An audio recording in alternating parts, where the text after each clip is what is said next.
Why do people make it so difficult to buy from them? We're going to talk about it on today's podcast episode and how some simple mistakes can be costing you lots of money in your business. Hey, my name is Blake Benz. I'm the host of the Good Advice Podcast, and I appreciate you tuning in to the show today. Wherever you are in your business, you've came to the right place to learn how to do business better. There's no theory on the podcast, just the stuff that actually works. Hey, jumping in today, we have a quick word from a business that sponsored today's episode. Check out this quick ad. We'll be back soon. When disaster strikes in your home, do you know who to count on? I'm talking about when water damage, fire damage, or mold becomes a problem in your house. You need someone that you can trust who's going to get your house back in working order. That's why I love recommending Best Option Restoration here in Northwest Arkansas. Best Option Restoration is the perfect choice for when you need that initial response for damage in your home. They're a national leader here in our Northwest Arkansas community, and they are restoration specialists that can give you the peace of mind you need when you're facing the unthinkable. Your home is somewhere special, which is why you need someone who sees the value in your home and wants to get you taken care of as quickly and efficiently as possible. Best Option Restoration is so committed to helping you with your home that they have an answer line that's available 24 hours a day, 7 days a week, where you can talk to an actual person about getting a specialist out to your home and resolving whatever damages you're seeing in your house. So if you experienced fire damage, water damage, or discovered mold in your home, call Best Option Restoration today to restore your house back to the home you love. Call 479-458-8840 or click the link in the episode description to contact Best Option Restoration today. All right, so this is probably one of my biggest pet peeves in business, and it's a very simple mistake that can be very easily fixed. And a lot of businesses run into this problem without even realizing it, which, talking about things that really get on my nerves in business, there's a couple of things. One of them happened today, and I was sitting next to another business owner, and he nudged me and said, "Hey, I know that drives you crazy." And I was like, yes, it does. Which, maybe that'll be another podcast episode, but this one in particular really gets under my skin because, running a business is so difficult and growing a business is so difficult. I mean, if you are a business owner, you've been running a business, I want you to think back to like those very early days. I remember I was in my office, the business had just started. I was so optimistic. I thought I'm going to be making all this money. And then a day went by where I didn't make any business. I didn't make any money. And then that day turned into 2 days, and then 3 days, and then a week, and then 2 weeks. I think it took a few months before I even made my first sale. And my poor wife was probably like, hey, so like, when does this thing kick into gear? So it's pretty rare that a business just takes off from the get-go. There are times that it does. Sometimes it's right place, right time. And then other times, you're able to leverage a network that you've built in another career. Unfortunately, I didn't have any of that. I don't think I knew what the heck I was doing. This was almost a decade ago. And one lesson I have learned along the way is a mistake that business owners continue to make today. And the simple concept around this is there's no like sexy title around this, by the way. It's just literally being easy to buy from, which when you hear that, you probably think, well, yeah, of course. Like, why wouldn't I be easy to buy from? Why wouldn't I, of course, I want people to buy from me. And there's a couple of things that happen here. One of them is unintentional, and it's related to how you've organized your business.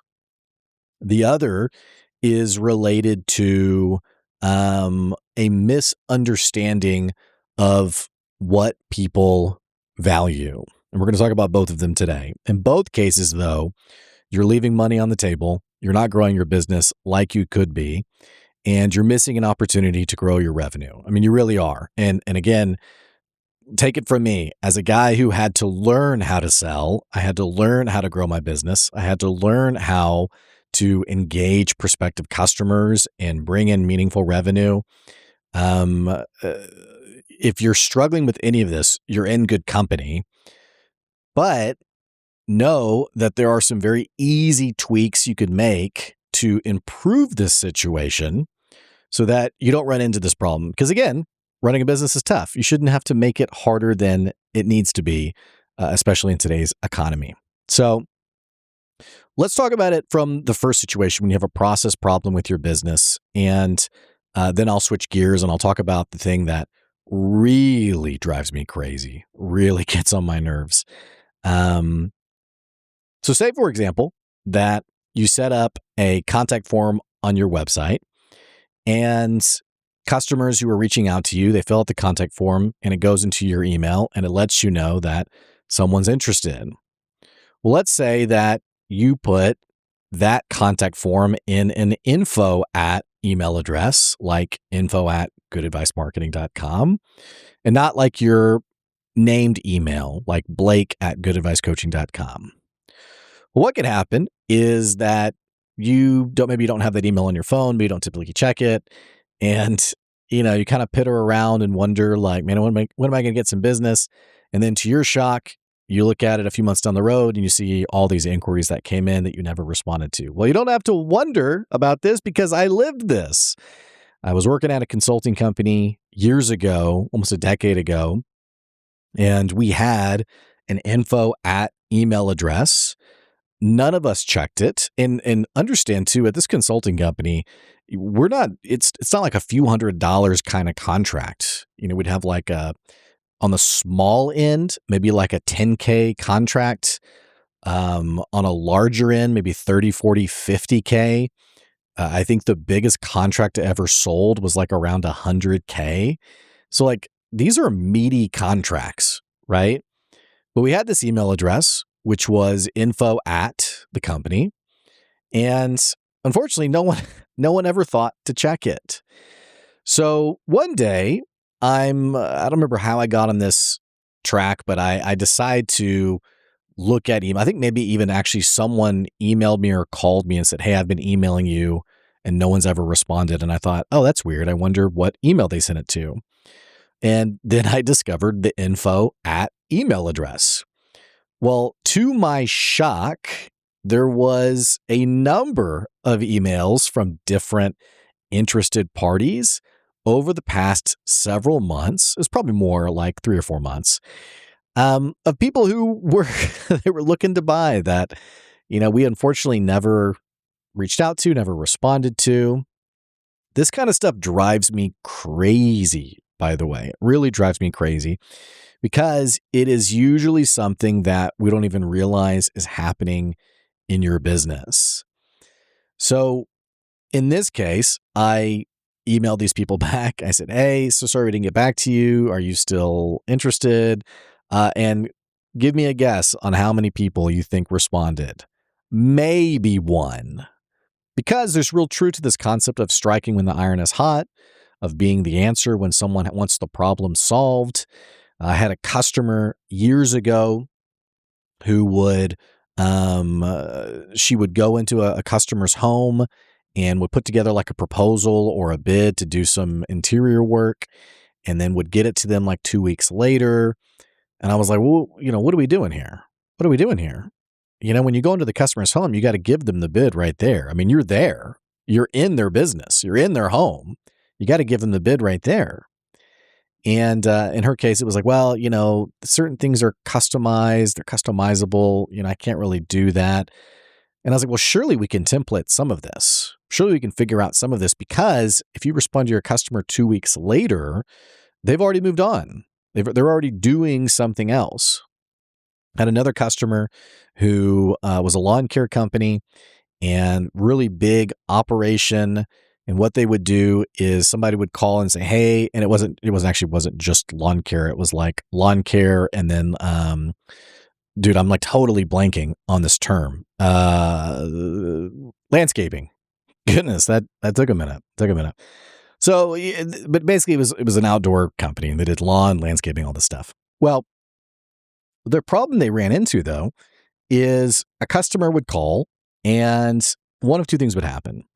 The owner was very particular on being the only one who could answer the phone, and so everything was getting routed to his cell phone number. Well, many calls were then going to voicemail, and I think at some point he hired some like virtual call service to be like an in between, where like you get like this person on the phone, and then they would route you to the owner. The whole thing was a train wreck. I mean, it was nonsense. It made no sense. But the other thing that he did was he would have one of his salespeople go out and look at the property and like make measurements and make recommendations. And then they would be sent back, the customer would be sent back a contract bid, whatever, on what they would do over the course of the next year, what have you. So, which I think what's the issue here is like how tame and innocuous a lot of this stuff is. And it really is the little things in our business that makes things more difficult. So one of my conversation points I had with him was, you're first of all these calls aren't getting to you. Somebody who calls, they need to get someone who works with you, either you or one of your people. And that's just bottom line how it is. And if you can't trust your people to answer the phone, then you got to train them. That's all there is to it. You just got to train them. Beyond that, or you got to be able to answer the phone full time. I mean, it's your only options. Like putting someone straight to voicemail and getting back to them 3 days later, that person is so far gone. And the other thing is you've made this buying thing such a tedious process. And he's like, well, Blake, we got to know the square footage. We got to know what we're working with. And I'm like, I get that. I totally get that. But rather than going like ditch to ditch from like we know nothing versus we need to know like the pH of your soil, and we can't give a quote until we send your soil off to the lab I'm joking here. I mean, surely there's some middle ground where it's like, yeah, typically it costs this much. You want to move forward and we can look at the property and then see if there's any extenuating circumstances, what have you. But it's funny to me how these things, again, they pop up because we think that this is how you're supposed to run your business. Which, especially with the phone call one, the thing that's funny to me is I did talk to a guy one time who said he purposely let his call go to voicemail because he didn't want his customers to think that he was desperate. And so he was like, well, I can't answer it. I can't answer every phone call because people will think that I'm desperate or that I don't have any business. And I'm like, dude, like you've really overthought this. Just answer the phone. Just answer the phone. And I've said a couple times like what drives me up the wall. I mean, getting someone to answer the phone drives me crazy. I can't believe it. The number of businesses that do not pick up the phone.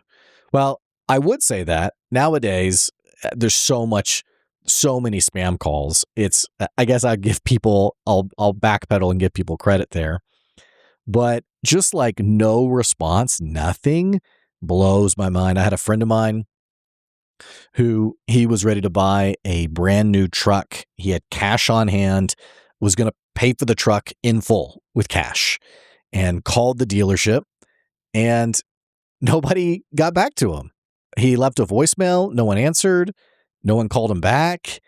He called again. No one answered. No one called him back. So we're making small talk, and he's like, hey, do you know anyone who like runs a dealership or anything? And I was like, yeah, I do. I have a friend of mine who's a great salesperson for a dealership. And he's like, can you connect me? Cause like I've called like this other dealership and I can't get a hold of anybody. And like, I'm literally just trying to buy a truck. And I'm like, I got you covered, man. No worries. But it blew my mind because we're not talking about a $5 purchase here. We're talking about a $60,000 purchase. I'm thinking, what are we doing? Seriously, what are we doing? I had to get tires. I think I mentioned this on the show a few months ago. I had to get new tires on my car, which it's not a crazy expense. It's like $1,000. So I had some people recommend to me a tire shop. I called them. Nobody answered. I called again. Nobody answered. I left a voicemail. Actually, I can't remember if it let me even leave a voicemail. But I'm like, I have the cash. I'm literally trying to give you my money. Have you ever felt that way? Like talking to a company where you're like, I'm literally trying to buy from you and you won't let me. So 9 times out of 10 though, and I feel bad because I tried to give a referral to someone and then I ran into that person because they didn't get back to me and I gave them a hard time about this. I mean, you could just tell the pet peeve. Imagine me being annoying about this. So I gave this person a hard time, and then I realized that the person didn't even realize that I had reached out. So understand again how tame this is and innocuous in the sense of it can happen without you even realizing it. You know, you have to have a means of seeing leads, of getting back to people, and ultimately, literally, while the iron is hot, getting back to them that same day. If you're getting back to them a week later, you've lost the deal. You've lost it. Absolutely, 100%, you've lost it. So I always try to get back to people the same day or the very next business day. Or if it's late in the day, I might send a text or an email and say, hey, just want you to know I got this. I'm going to call you first thing in the morning at this time at 8:45, and we'll go from there, what have you. But I mentioned the second thing that also drives me crazy with the lawn care example. Why do people make it so hard to buy from them? Years ago, I was looking at an e-commerce store. It was someone I was talking to them, looking at their website for them. And for the sake of hyperbole, for the sake of the example, I'll be hyperbolic here. So basically, the customer had their products on their website. And so you'd click on it and you'd click to go to cart, to buy, to check out. So you'd click the checkout. And when you go to the checkout, you get a pop-up that would say, hey, have you seen our special on these other products? And so you'd have to click no or add product or whatever. But you'd click no to get the box to go away. And you'd have the product in your checkout, but you still can't pay right there. What you have to do is you have to press a button to progress to the final checkout page. And on the final checkout page, guess what this person put on there? Another box, another upsell, another oops, did you forget? And there was a few other products on there. And you had to scroll down below it to finally get to the checkout spot at the bottom of the page. And then when you clicked it, when you put in the payment details and you click confirm order, you get another pop-up that would say, basically, are you sure? It was a confirmation thing. And so you'd press that to actually click through. So I'm horrified looking at this. I'm like, man, you've made this, you've created so much annoying friction in the sales process. And beyond just the annoying side of it, you have created opportunities for someone to talk themselves out of the sale. And I'm not a big psychometrics kind of guy and the whole mental philosophy of sales. In fact, I think many times it's not just slimy, but unethical. I really hate the whole, the worst, most egregious example from that I can think of is I saw there was something on YouTube or on Facebook where some person was teaching sales and was walking through the objection of someone saying oh, I need to talk to my wife. And the person said oh, are you not the man of the house or something like that? That I was like, okay, come on. This guy's clearly playing at this dude's ego. So I'm not big into any of that kind of stuff. I think it's actually kind of silly. Not to say that it doesn't work, but I personally find it all pretty silly. But that's also a bit more in line with my personality. My personality is a lot more, hey, do you want this? No? Okay, great. I'm glad we got to meet each other. So all this to say, it is true, though, if someone was to buy from you and you said, are you sure? Well, yeah, I do. I do want to buy from you. Okay, great. But are you really sure? And you were like, yeah, I think so. And then you said, okay, great. But are you really, really sure? That's, then my response is probably, well, geez, I don't know. Am I really sure? That's effectively what this person had done with their Shopify store was they had created so many actual required actions from the buyer that you were getting a crazy high abandoned cart rate where people weren't buying. They weren't finishing the deal. They weren't finishing the click through because they're getting interrupted every step of the way. And if you don't believe me about this, there's actual great evidence about this. The Amazon one-click button, the instant buy button, the one tap button that's on the Amazon website, they patented this back in the early 2000s, and they make millions, maybe billions, off allowing other people to use this patent. Why do you think that is? Why do you think it's on the main website? Because they understand the value of removing friction with prospective buyers. That's why I'm a big fan of doing business quickly. And when I say quickly, that's not meant to mean, without wisdom or, being flimsy with finances or anything like that. I'm a very candid and direct person, and I naturally really like and appreciate just a direct conversation with people on what I'm buying.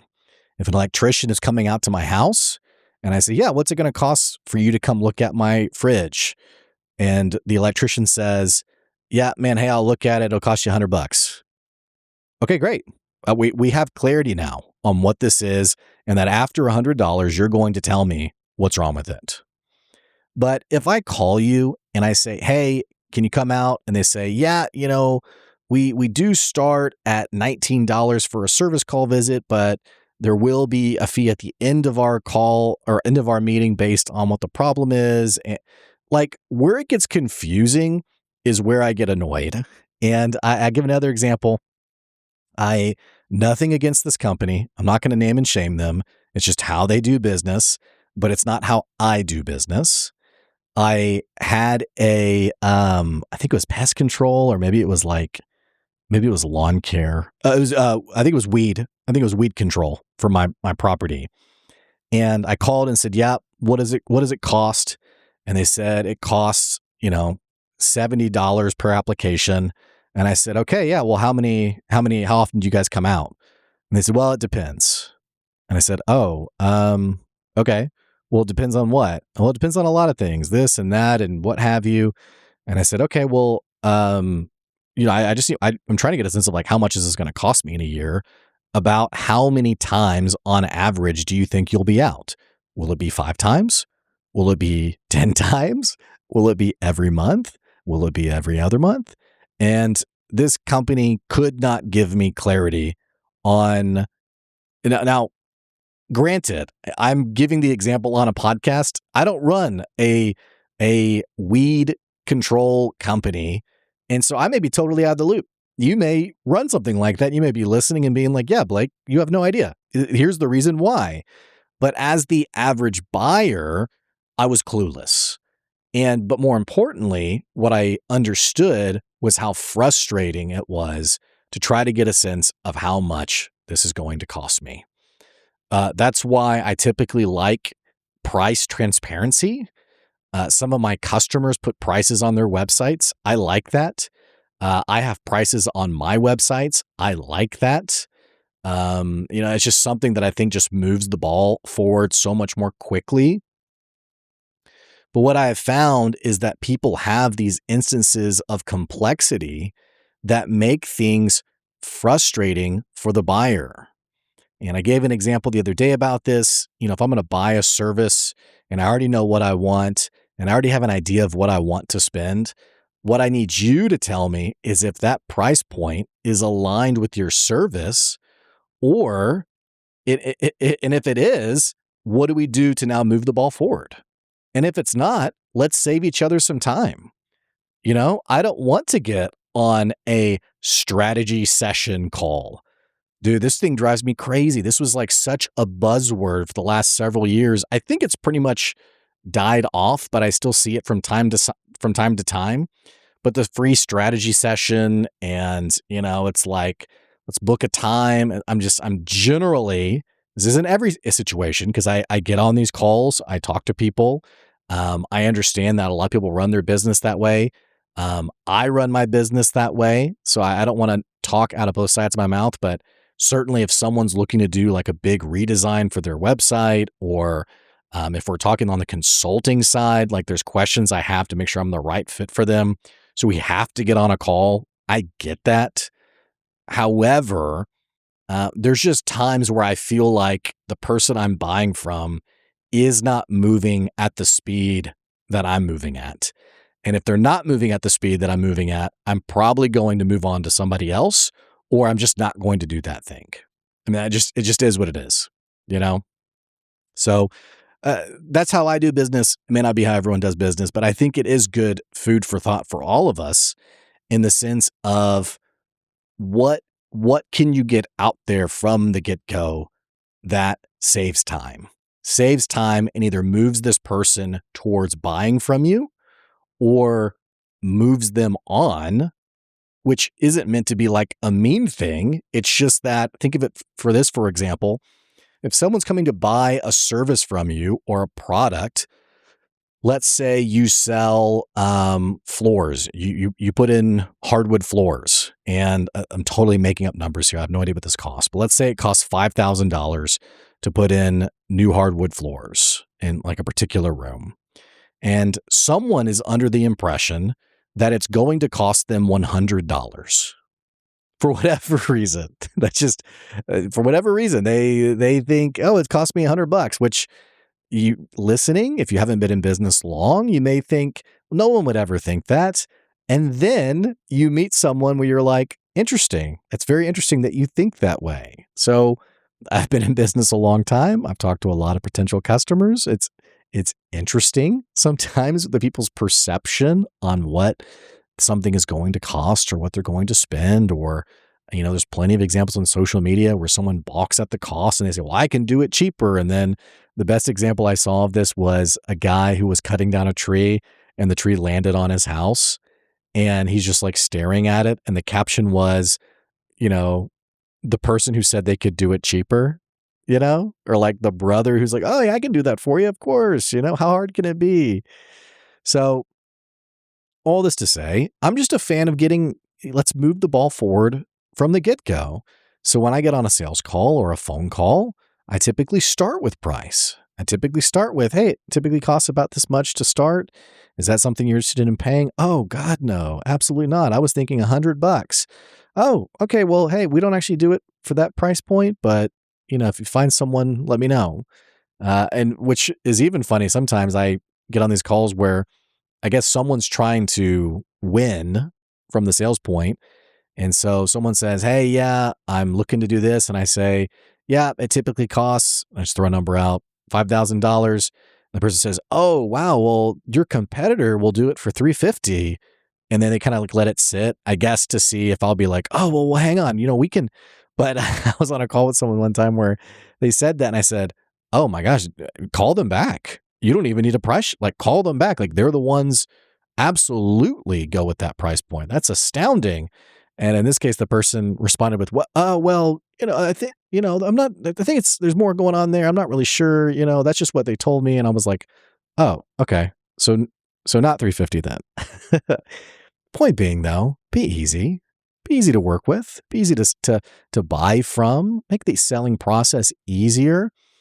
If I ask for a price point, I was on a call with someone. They were selling a service. And I said, well, what's it cost? And they said, well, hang on. We got to really understand your business. Oh my gosh. Okay. Let's understand the business, air quotes. And so we go through, actually, in this case, he pulled out a slide deck on his laptop. He opened up his laptop and opened up the slide deck. And I said, oh my gosh. I said, man, I don't want to be pitched. I don't want to go through a slide deck. What's the cost of the service? Because that's going to determine where this conversation goes. And I've been in, and again, that's not meant to be mean. I just think this saves everyone time, right?